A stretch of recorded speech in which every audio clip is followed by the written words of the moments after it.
కార్గిల్ యుద్ధంలో భారత సైన్యం విజయకేతనం ఎగరవేసి 26 ఏళ్లు పూర్తి చేసుకున్న సందర్భంగా సికింద్రాబాద్ పరేడ్ మైదానంలో అమరవీరుల స్తూపానికి గవర్నర్ జిష్ణుదేవ్ వర్మ పూలమాలలు వేసి నివాళులు అర్పించారు. అమరవీరుల త్యాగాన్ని స్మరించుకుంటూ విజయ్ దివస్ పేరిట అమరవీరుల స్తూపానికి పలువురు సైనికాధికారులు పుష్పాంజలి ఘటించారు.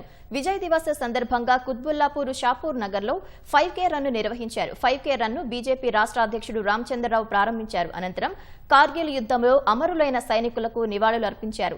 ఆదిలాబాద్ లో అమరవీరుల స్తూపానికి జిల్లా కలెక్టర్, ఎన్సీసీ విద్యార్థులు నివాళులు అర్పించారు. అనంతరం అమర జవాన్ల సేవలను స్మరించుకున్నారు. మహబూబాబాద్ జిల్లా మరిపెడలో విద్యార్థుల ఆధ్వర్యంలో భారీ ర్యాలీ నిర్వహించారు.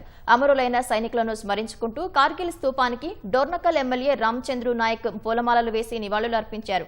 సంగారెడ్డిలో కార్గిల్ విజయ్ దివస్ కార్యక్రమం నిర్వహించారు. భవిష్యత్ తరాలకు దేశభక్తిని పెంపొందించడం కోసం ఇలాంటి కార్యక్రమాలు దోహదం చేస్తాయని జిల్లా కలెక్టర్ ప్రవీణ్య పేర్కొన్నారు.